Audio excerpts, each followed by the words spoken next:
Welcome to Tuesday's second video. Breaking news is from Ethiopia, where Ethiopian National Defense Force, just an hour ago released a statement. Ethiopian army has banned all reporting on its movement and activities. The decision has been taken amid growing tensions between Tigray Defense Force and Ethiopian federal and regional forces. If you remember, last year, similar decision was taken by Ethiopian National Defense Force. In an interview, Berhanu Jula, Ethiopian Army Chief, had criticized news outlets and journalists who were reporting about war without consulting Ethiopian Army. Once again, a decision has been made. We have details for you in the statement. Ethiopian Army mentioned TPLF as well. Secondly, viewers, two Eritrean diaspora festivals are due to be held in coming days. And before that, a war, you can say, is going to start. In fact, it has started. One is due to be held in Switzerland and the other one is in Norway. Opposition groups are once again making preparations to stop these two festivals. Which preparations are being made? We saw violence in Germany on Saturday. What could happen in Switzerland and Norway? And lastly, viewers, the 60 Tigrayan organizations have released a joint statement. Organizations from Tigray, from Europe, from America, from Canada, they have released a joint statement which is a message for international community regarding sudden escalation of tensions which could lead towards a full-scale war in northern Ethiopia. Firstly, viewers, the Ethiopian National Defense Force today released a statement. The statement firstly mentions Al-Shabaab. ENDF says that Al-Shabaab tried to gain foothold in Ethiopia, but it has been destroyed. We know that more than 3 weeks ago, Al-Shabaab fighters, they tried to enter. In fact, they entered Ethiopia from Somalia. They entered Somali region of Ethiopia, and Somali Special Force, mainly supported by Ethiopian National Defense Force, launched a counter-offensive on Al-Shabaab fighters in Shabelle, in Afdir zone of the Somali region. Al-Shabaab did suffer some losses, though Al-Shabaab managed to reach its targeted place which it was targeting, and the place, the area was Oromia, Somali region, mountainous territory where Al-Shabaab has its presence now. In some parts of Shabelle as well, there is presence of Al-Shabaab, but Ethiopian National Defense Force claims that Al-Shabaab has been destroyed. Secondly, the second and the most important point of the statement is TPLF's preparations, war preparations. The statement claims that TPLF is spreading war, it's making preparations, it's defaming Ethiopian National Defense Force, it is spreading propaganda, and some news outlets and journalists are knowingly or unknowingly spreading the propaganda launched by TPLF. What is the alleged propaganda? Ethiopian Army says that Tigray People Liberation Front and TPLF-backed media outlets are sharing this narrative that ENDF attacked Tigray fighters, firstly. And secondly, that Ethiopian army is getting close to Tigray borders for another military offensive. And thirdly, that humanitarian truce agreed in March has completely collapsed. And news outlets knowingly, unknowingly are sharing what is being propagated by Tigray People Liberation Front. Now, these 3 points have been mentioned openly by Tigray. Tigray spokesperson Getachew in a statement clearly said that Ethiopian National Defense Force attacked TDF positions in Dadabet, and the attack was launched with the support of heavy weapons, tanks and artillery pieces, and for an hour shelling was conducted. And after that, Getachew said that some Ethiopian army officers in the private conversation said that the incident did happen. And lastly, Getachew said that this decision of shelling TDF positions was made at the highest level. All top Ethiopian ruling brass was part of this decision. It wasn't decision of a commander. It was decision of the entire government. ENDF is rejecting this narrative. It means that ENDF is denying any attack on a Tigray Defense Force in Dadabet, though it's not clearly mentioning the attack or Dadabet, but the statement implies that Ethiopian National Defense Force did not launch any attack on Tigray positions, TDF positions. False claims are being made by Tigray Defense Force. And secondly, it says that Ethiopian army is fully prepared. It is united. It can counter all threats. But some journalists, some news outlets are sharing information about the movement of Ethiopian National Defense Force, about activities of Ethiopian army without seeking any permission from Ethiopian army. So that is why today Ethiopian army has banned all reporting on its movements and activities, reporting about the conflict in northern part of Ethiopia between Tigray Defense Force and Ethiopian National Defense Force. Strict action will be taken. ENDF says that criminal charges will be filed against those who report about Ethiopian National Defense Force movements activities. Now, question is, why did Ethiopian National Defense Force take this decision? I mean, if ENDF did not carry out any attack, it can deny. Why is banning all reporting about this conflict? If you ban reporting, this reporting was done because ENDF was silent. Almost a week ago, Tigray said that there was an attack on its territory on Dadabet from Western Tigray side by Ethiopian National Defense Force. Why is that ENDF remained silent? ENDF remained silent. That is why it led to speculations, rumors. So ENDF should blame itself for false information, if false information has been shared. If you remember, I said back then when Tigray claimed that there was an attack on TDF in Dadabet, I said back then that Ethiopian National Defense Force should clarify. It should speak. But it remained silent. That is why journalists, news outlets, they cannot remain silent. They have to report. If you don't give your position on an issue, you cannot stop journalists from reporting. If they cannot report from Ethiopia, they'll report sitting outside Ethiopia. ESAT will report. My Views on News will always report. So, you cannot ban reporting on war.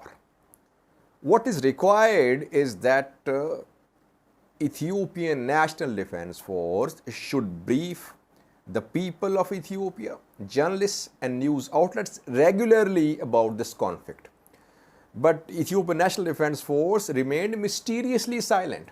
And now the ENDF is totally denying that it did not carry out any attack on TDF positions. Now, when ENDF has denied this attack, TDF should share some evidence. I said in a previous video that TDF should share some evidence from the ground. People can be interviewed, TDF fighters can be interviewed, impact of shelling can be shown from the place where shelling was conducted. But so far, no reporting from TDF side, no reporting by Tigray TV, DWTV as well. So overall, we can say that this decision to ban reporting is, it could be due to two concerns.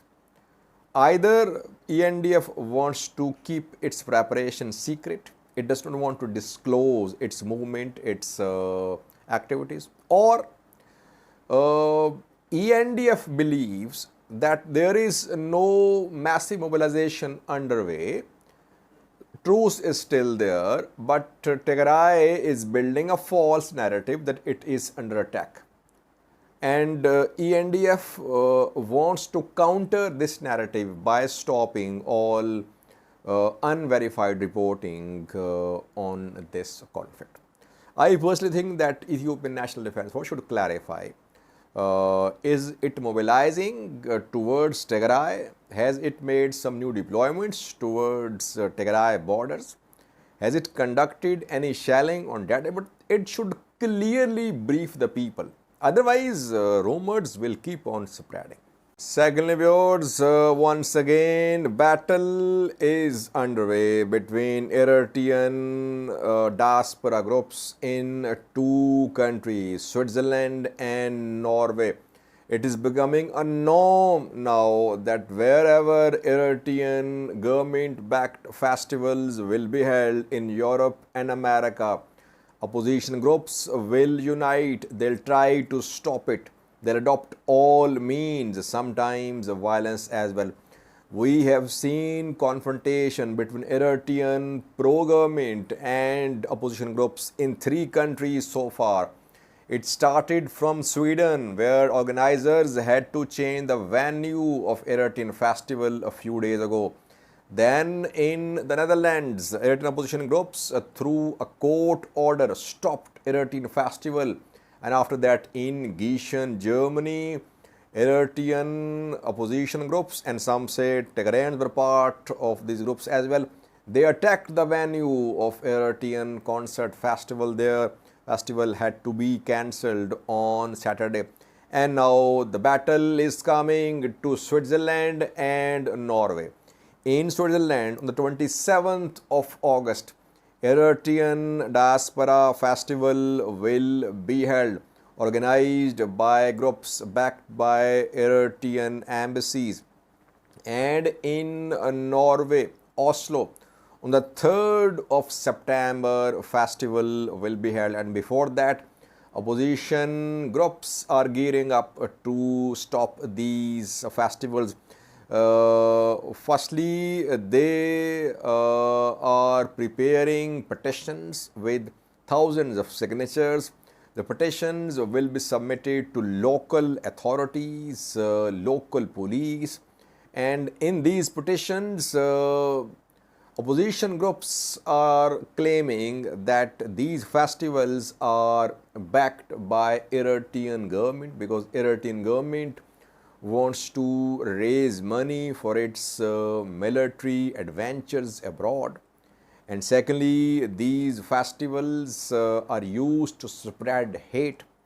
Propagandists from Eritrea, they have arrived in Europe, like Abil Said, and they spread Eritrean government's propaganda. Opposition groups are targeted and they are threatened through these festivals, and 2% tax which is charged by Eritrean government on Eritrean diaspora community is collected through these festivals. So all these allegations are mentioned in the petitions prepared in Switzerland and Norway. And in coming hours in Switzerland and in coming days in Norway, the petitions will be submitted to the relevant authorities. In Switzerland, interestingly, so far, venue of the festival is being kept secret, because we have seen in Sweden that opposition groups forced change of venue. Venue owners did not want to be part of any conflict, so they distanced themselves from these festivals. That is why in Switzerland so far venue has not been announced. Once venue is announced, opposition groups will start legal proceedings against venue owners as well. That is why venue is so far, it has not been disclosed in Switzerland. Preparations are underway. Let's hope that what happened in Germany is not repeated, because some elderly women were injured there. There were scuffles and arrests as well. Violence should be condemned. Eritrean opposition groups, if they want to protest, yes, they have a right to protest. They have legal channels to stop these programs, diplomatic channels as well. They should refrain from using violence as a way of stopping these festivals. I'll update you from Switzerland on the 27th of August. Lastly, viewers, 60 Tigrayan organizations have written a letter to international community. The organizations are from Tigray, from Europe, from America, from Canada, Omna, Tigray, GSTS, Tigaro, Belgium, and several other organizations have written a joint letter. What are the organizations saying? Organizations say that Ethiopian government is making preparations for another military offensive on Tigray. All preparations have been made. International community should play its role. Otherwise, second round of genocide of Tigrayans is about to start.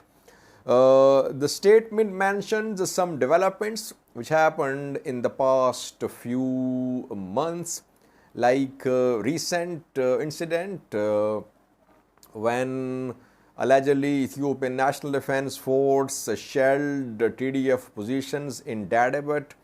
Then some statements of Ethiopian government leaders, PM Abiy, Jula, and others are mentioned in the statement that they have been making war preparations. Amharian president statements are also part of this letter. So overall, Tigray is building a case that it is under imminent war. There must be international intervention, diplomatic intervention.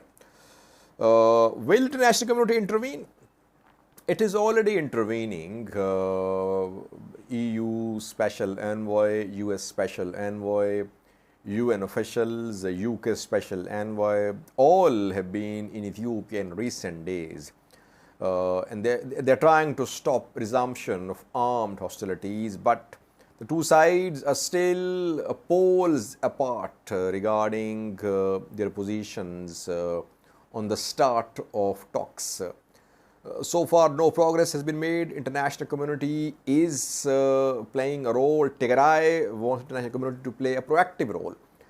If this attempt by Tigray to involve international community fails, international community does not agree to a proactive role in stopping the escalation, what will happen? Obviously, then things will move towards armed hostilities, which should be avoided at any cost.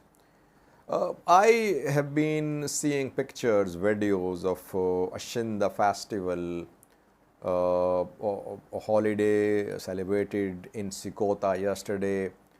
Tigrayan ladies celebrating Ashinda as well in Tigray, other parts of Ethiopia as well, abroad too. And at the same time, we see these reports that there could be resumption of armed hostilities. It should be avoided. Resumption of armed hostilities should be avoided. Ethiopia has already suffered a lot. Tigray has already suffered a lot. It is still suffering. So I would say that Tigray government, Ethiopian federal government, they must exhaust all political, diplomatic options, whichever they have on their disposal, before thinking of any resumption of armed hostilities. Thank you for watching.